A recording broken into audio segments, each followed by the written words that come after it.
Hi viewers, எல்லோருக்கும் வணக்கம். இன்னைக்கு அழகே Azhagu and Pandian store mega hit சங்கமத்தில் கோமதி வந்து எல்லாருக்கும் விருந்து சமைக்கிறாங்க. அவங்க தான் ஊர்லேருந்து வந்திருக்காங்க.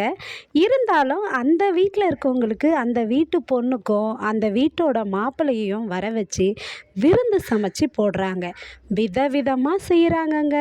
மட்டன் கோலா உருண்டை, மட்டன் சுக்கா, எறா வறுவல், அதுக்கப்புறம் வந்து பிரியாணி, முட்டை, ஆம்லேட்டு, கட்லெட்டு எல்லாமே செய்கிறாங்கங்க.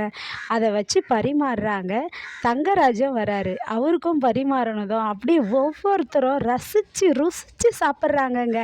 இது மாதிரி சாப்பாடை நான் சாப்பிட்டதே இல்லைன்றாங்க. விதவிதமாக இருக்குது அப்படின்னு சொல்கிறாங்க. உடனே தங்கராஜு சொல்கிறாரு, சூப்பராக சமைச்சிருக்கீங்களே, இது என்ன, இது கவுனி அரிசி அல்வான்னு சொன்னீங்களே அதுவா? ரொம்ப நைஸாக உள்ளே போகுது, ஆனால் கொஞ்சம் காரமாக இருக்குதுன்றாரு.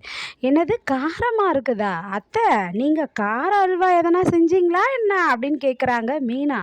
இல்லைப்பா. உடனே அதை ராஜு சொல்கிறாங்க, இல்லை அது வந்து மட்டன் சுக்கா அது அப்படின்றாங்க. இன்னும் நாங்கள் கவுனி அரிசி அல்வாவை இன்னும் பரிமாறவே இல்லை அப்படின்றாங்க.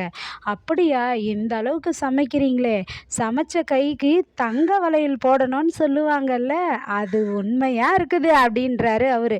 உடனே கோமதி சொல்கிறாங்க, வேண்டாம்ப்பா, தங்க வளையல்லாம் எதுக்குப்பா இப்போ விற்கிற விலைக்குன்றாங்க.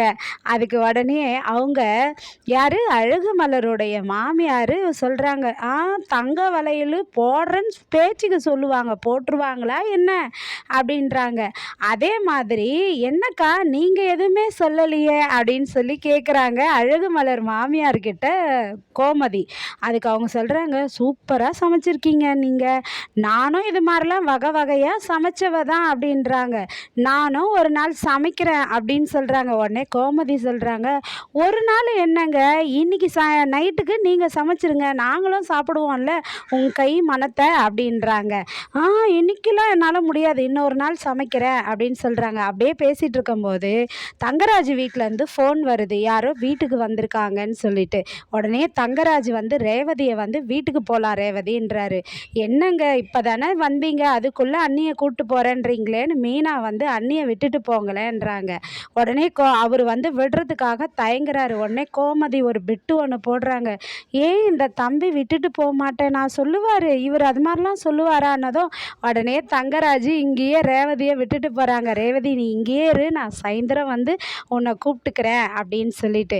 அப்போ வந்து அவங்க மாமனாரும் சொல்கிறாரு, தங்கராஜுடைய மாமனார், மாப்பிள்ளை நம்ம எல்லாரும் குலதெய்வம் கோயிலுக்கு போகலாம் மாப்பிள்ளை, சேர்ந்து அப்படியே போயிட்டு வந்துடலான்றாரு. சரிங்க மாமான்ட்டு போகிறாங்க.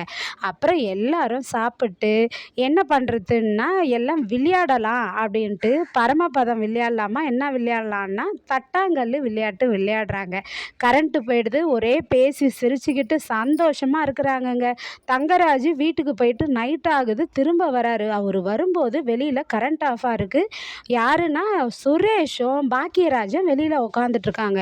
அப்போ என்ன மாப்பிள்ளை கரண்ட் ஆஃபான்றாரு. ஆமாம் அப்படின்னு பேசிக்கிட்டே இருக்கும்போது உள்ளே இருந்து எல்லா லேடிஸும் நல்லா சந்தோஷமாக பேசி சிரிச்சுக்கிட்டு இருக்கிற சத்தம் வெளியே கேட்குது.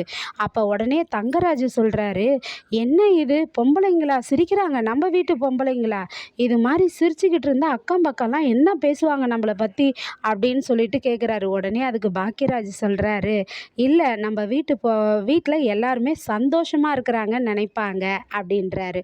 உடனே என்னதான் பேசுகிறாங்கன்னு போய் கேட்டால் யதார்த்தமாக வேறு விஷயம் நல்ல விஷயம் பேசிக்கிட்டே இருக்கும்போது கோமதி வந்து, எங்கள் வீட்டில் நான் தான் அப்படி நடந்துப்பேன், அவருக்கெல்லாம் ஒன்றுமே தெரியாது பாவம் அப்படின்னு சொல்லி பேசுவார்.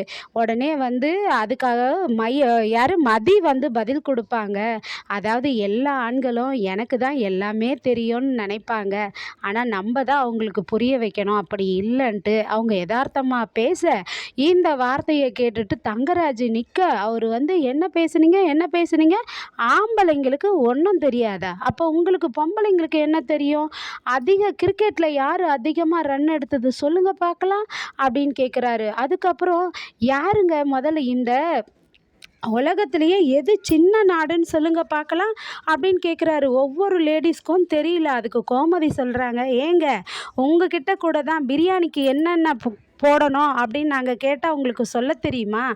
அது மாதிரி தான் அப்படின்னு சொல்கிறாங்க. உடனே அவருக்கு பிடிக்கலங்க. ரேவதி வா நம்ம வீட்டுக்கு போகலான்னு சொல்லிட்டு ரேவதியை கூட்டிட்டு வீட்டுக்கு போகிறாருங்க. இவர் என்ன இப்படி வித்தியாசமாக இருக்கிறாருன்னு அப்படியே ஆன்னு வாயை பொளந்துட்டு கோமதி பார்க்குறாங்க. இந்த கதையை இந்த இடத்துல நிறுத்தியிருக்காங்க. இன்னும் கோமதி வீட்டில் இருக்கவங்க எல்லாருமே ஊருக்கு போக வேண்டிய காலம் நேரம்லாம் வந்துருச்சு. அதனால் அவங்க ஊருக்கு போகும்போது என்னென்னலாம் நடக்குதுன்னு பொறுத்திருந்து திங்கட்கிழமை வரையும் வெயிட் பண்ணி பார்ப்போம். நன்றி. பாய்.